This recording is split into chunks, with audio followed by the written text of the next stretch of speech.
This is Reimagining Higher Education, your go-to podcast with remarkable education leaders sharing personal stories from their experience in and around the sector, including reflection and hope for progress in the sector.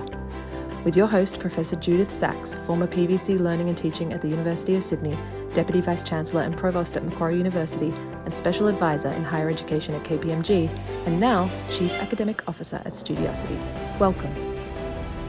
It gives me great pleasure to introduce Professor Adeeba Kamarulzaman, the Pro Vice-Chancellor and CEO of Monash in Malaysia. Adeeba, you've had a remarkable career, and rather than me tell people about your career, could you just, take us on a brief journey of how you got to be where you are as Pro Vice-Chancellor? Because you started at Monash as a student, and then now you're back at Monash in a completely different role. I've come full circle. Well, thank you, Judyth, for inviting me for this chat.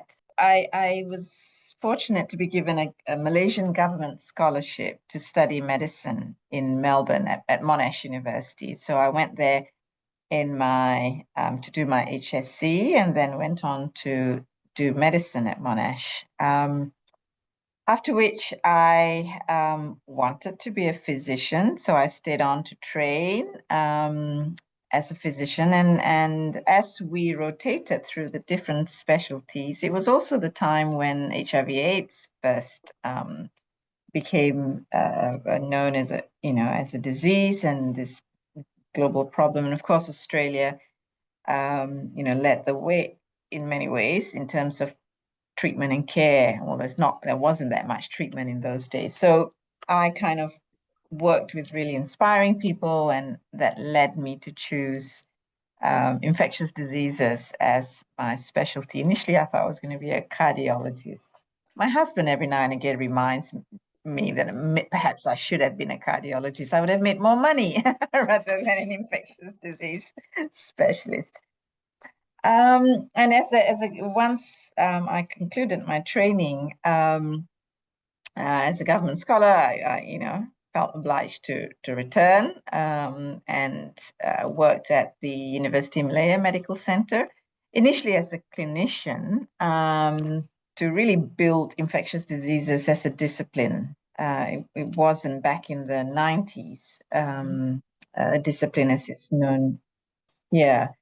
And I also then, towards the late 90s, got involved with an NGO, an umbrella organization that was focused on delivering care and services for people living with HIV or who are at risk of HIV, the Malaysian AIDS Council.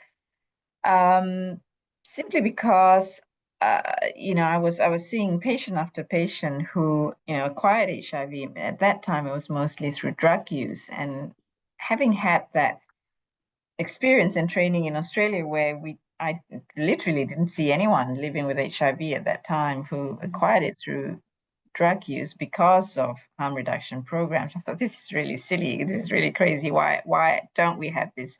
I was so naive at the time, not knowing, that there were these laws and ideology around drug use, but I kind of managed to. A lot of my success has been through naivety and fear. I don't know what, because then I had the opportunity to go for an NIH USA grant.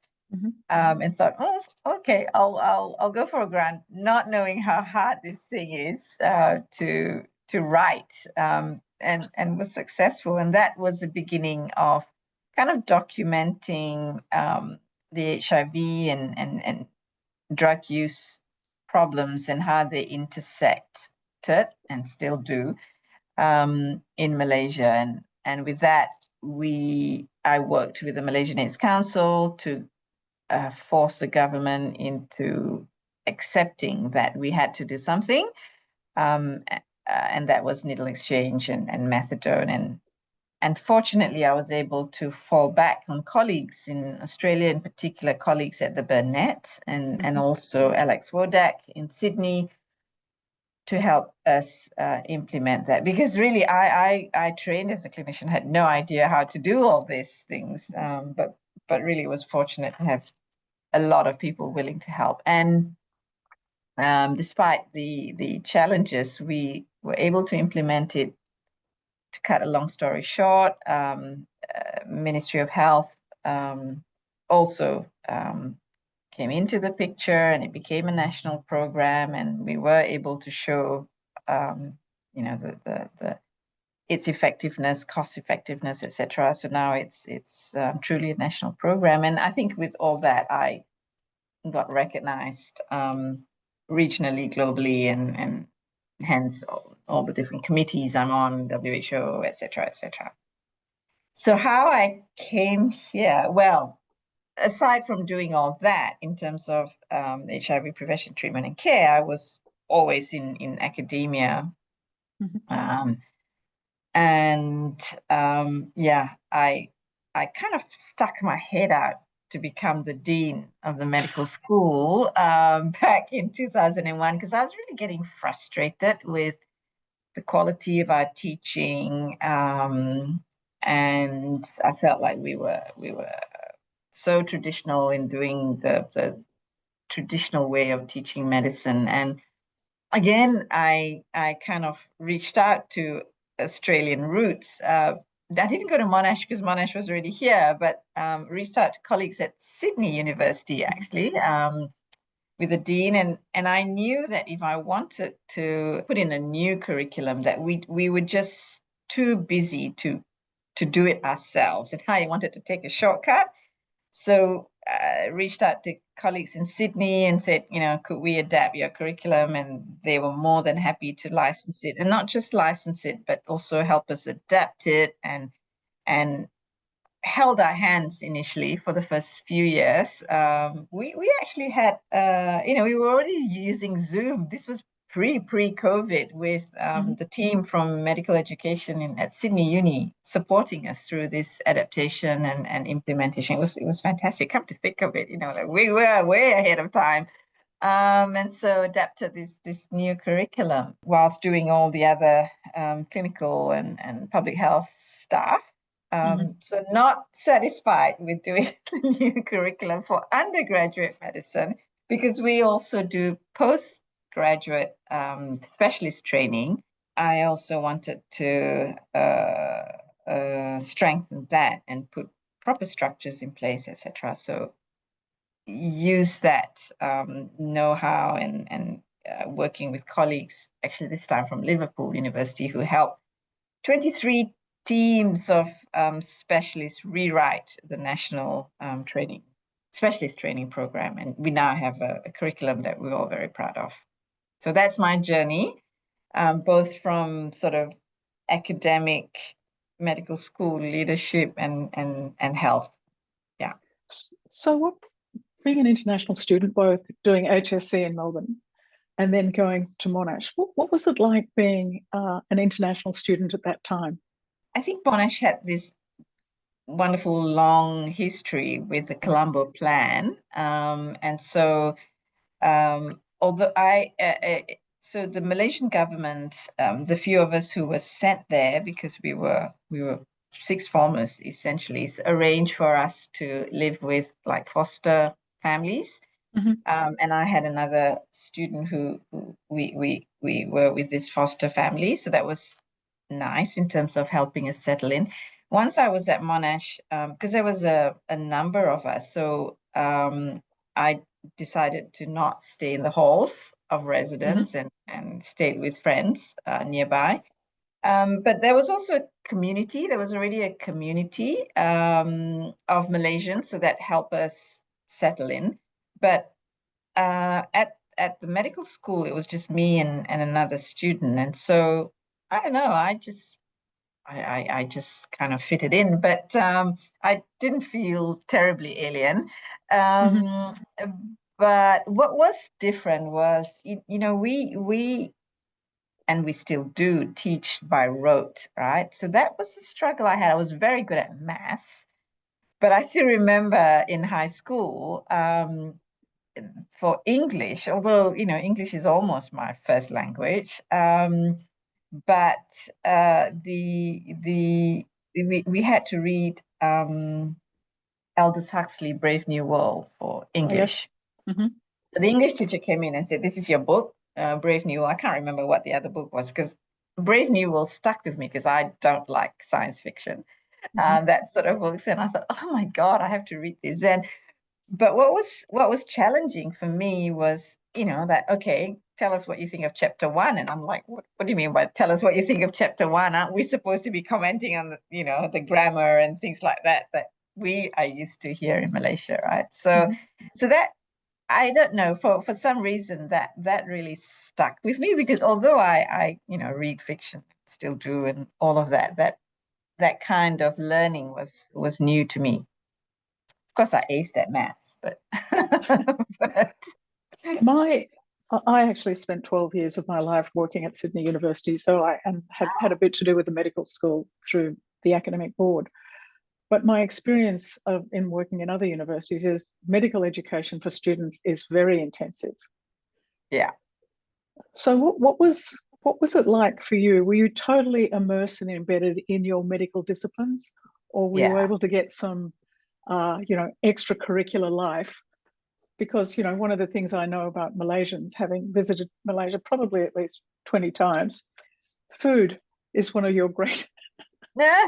Yes. So because I was living on my own, so that was not an issue. And the first 3 years in Clayton, I guess it was all about immersing myself in medical education. But when we moved to the city, to the Alfred, and no, actually to Prince Henry's, first of all. Don't know if you know about Prince Henry's Hospital, this beautiful hospital that used to face the Botanical Gardens. It's now some fancy apartment. But funny you say that, because it wasn't so much as medical students, because I couldn't afford it. But when I was a medical officer, an intern, a medical officer, there used to be a group of us who would go take the tram, drop the pager with this is days of pager, no smartphones, drop the pagers and say, okay, call someone else if you need help, but we're all going to go on the tram and go and have these fancy lunches. So it had already, it's still that was fun. So if I walked around the campus of Monash in Malaysia, what would I see, and what would I see students doing? Oh my God, you should come and visit.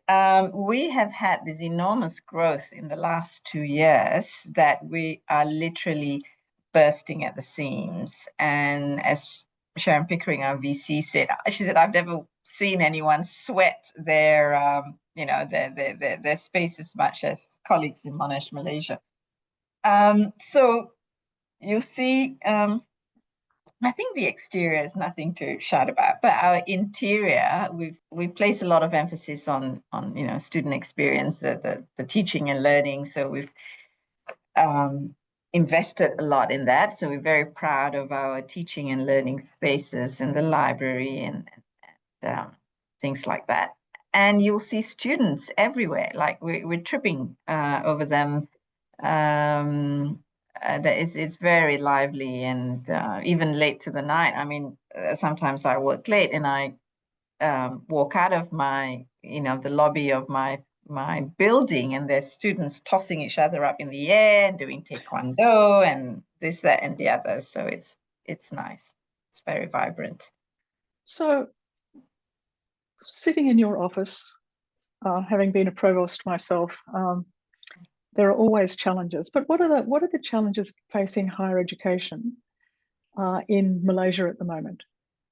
I think, like everyone else, how do we react? How do we respond to the challenges that are already before us? Right, the nature of work has changed. We're confronted by needing to shape future employees, not as people who, like in our days, it's all about content, particularly in medicine, right? We had to memorize the 20 causes of heart failure or whatever, of jaundice or whatever it is. And all that now is at the flick of a button.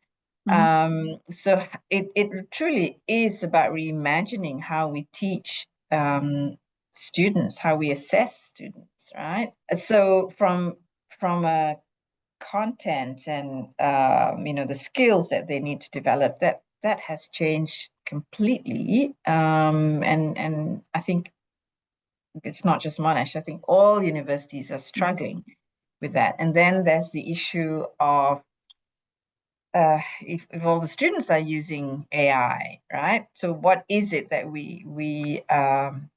how are we going to overcome that? How are we going to assess them? So it's not ChatGPT giving us the answers. And then thirdly, which was something and I'm sure you've probably seen this article recently, and Judyth as well, in terms of just the change in people in this new generation, right? The one article that really caught my eye was in terms of the importance of conscientiousness, and how it is linked to future success. And that's probably why you and I are here as well, where we are, right? Because we were very conscientious. We would have parents who say, finish that job and all that sort of stuff. But in this instant world of technology, that's not something that they used to, right? And so that if I encourage you to have a look at this article in the Financial Times, the UK Financial Times, actually, who did a brilliant job of looking at the importance of conscientiousness, and it says that it's about personality and how you can train personalities and things like that. And so, how do we introduce this at universities? Personality 101, and humanity 101, empathy 101, which is not something we traditionally have worried about, right? I think any forum you go to, any AI and higher education forum, everyone's saying this, right? We need to teach them empathy. We need to teach them critical thinking skills. We need to do this. We need to do that. But yet we go back and do, like chemistry 101, biology 101, physics 101, and then hope that this thing somehow. But one of the things that concerns me is if you frame use of AI around learning, well, with learning, it's got to be about understanding, and it's then got to be about application, and then translation. So in medicine in particular, you can sort of download, you can go to Dr. Google and say, oh, look, I've got this. But in fact, do you really understand what this is? Correct. And then how do you translate it? So because what we're talking about is also a change in pedagogy, and it's a change in the relationships between the content matter and the learner and their understanding. So what's your view about, some of those challenges around AI and the challenges for teachers as well as students? Yeah. I don't have an easy answer to that, Judyth, and it's probably going to take a while, because we really are in this transition phase, right? Firstly, the teachers have to even understand, all these challenges, and adapt to it, and acknowledge that these things are going to have to change the way we teach and what we teach. The students, what worry me, and I've said this to many of my colleagues, you and I can critically discern what chat says, right? Because we come from a different world. We've read things, we've done all that. But the new generation, all they know is whatever is given, whatever they've grown up with, and hence the problem with misinformation, disinformation. People are having trouble discerning what's right and wrong, right? If you don't have that inquisitive sort of those skills, and so I think we're going to have to tackle it all different levels. And it's definitely going to take time. Yeah. If there was one initiative that you could introduce from your office and that the Vice Chancellor says you can do anything you like to support students, and it's all about supporting students, what would that be? What would be one thing that you would want to do to be able to support students to be successful? It will have to be a long-term project. It's about how do we teach, how do we embed the ability to think critically, to be conscientious, to have empathy, and all of that as an integral part of their journey with us. And I don't know if I have the answer to that yet, but it is something that's bothering me a lot. It's doubly difficult because I started off by saying I struggle when I went to Australia having to critique Aldous Huxley, right? It's not in our DNA. It's not how things are taught here. So the change has to happen even at the primary level. And I'm not sure as a nation we're up for that yet. Because by the time they come to university, ideally they've developed some of these critical skills, right? But it's not going to be easy to do all that in 3 years, 4 years. Yeah. So when they graduate from university, and you've been to many graduations, both as the Dean of Medicine, you had to read out the names. Now as Pro Vice Chancellor, you sit there and I have to shake their hands. Exactly. Every single one of them. So what advice do you give to those students? Well, it's like the advice I give my sons, really. It's about being adaptable and open-minded and working hard. There's no shortcuts. There's no two ways about it. And also be able to accept failure. And I had just to personalize it a little bit. Both my sons, thankfully, have now graduated and are working in London. But when I was there with my youngest son, he sort of said, Mum, my friends who have graduated from the top 5 universities in the UK are still struggling to find work, and it's never been like this. And they're all kind of like, what's the future for us, on top of the climate and conflicts and everything else. So it's a tough world that they've come into. And so you have to constantly try and be positive for them, but also but also be realistic in terms of there are going to be setbacks, and we've all experienced setbacks.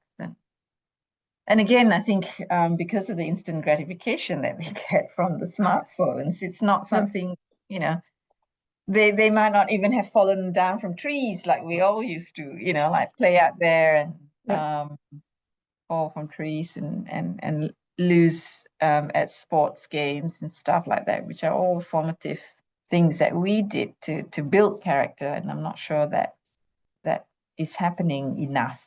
Yeah.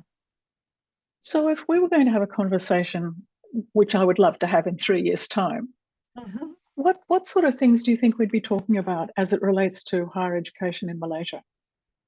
In Malaysia, I think there's so many things that need to change. It would be different way of doing things. That we really need to come and not just be focused on things like, which at the moment we are, on things like producing the next engineers for semiconductors and AI, etc., etc. But I think also be, be at the forefront of all those things that I've talked about, that, we can't forget the humanities. We can't forget the because the machines, yes, they can do all those wonderful things, but I think bringing back integrity, compassion, humanities, that's not going to be taught in AI classes is going to be equally important. I couldn't agree with you more. I've got two more questions. What advice, Adeeba, would you give to the younger Adeeba?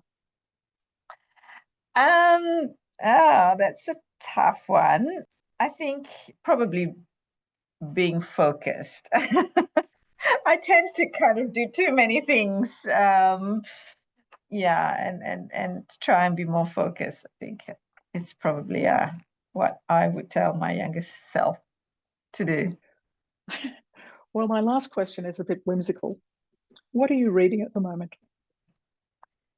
Okay, I am in the middle of a book. I can't remember the name, but it's about I bought it when I was in Sri Lanka. It's about a family, and I think it's semi-autobiographical. It's written from the voice of a medical student who got caught up in the civil war in Sri Lanka, and how she lost her brother, who was also a medical student in his final year. So that's where I'm at the moment. I bought it in Sri Lanka. And then when I was in London, I picked up a book because I read the review of it. Again, it's related to what I do. I think it's last year's Pulitzer winner. About the devastation of the opioid epidemic in the US. So the books you read have a medical connection? Not always, Right. Not always. Actually, my favorite author is actually Tim Winton. Because? I think for some reason his writing just makes me kind of, maybe because it's Australian and how reading a book, that's why reading a book is so much nicer than reading it on Kindle. For some reason, I can lose myself and imagine. And the last book I read of Tim Winton was about this boy who killed his dad and then ran into the desert. And how he walked miles, and I could imagine him doing that in the red earth of Western Australia, and Tim Winton is my favorite author. Well, I must go back to some Tim Winton books on your advice. Look, thank you for giving me 45 minutes of your time today. It's a pleasure. I've enjoyed it. I hope that you've also enjoyed the conversation. I have, and thank you for giving me the opportunity. You have been listening to Studiosity's podcast, Reimagining Higher Education, candid conversations within higher education, sharing stories of leadership, change, and best practice in teaching and learning. Visit studiosity.com.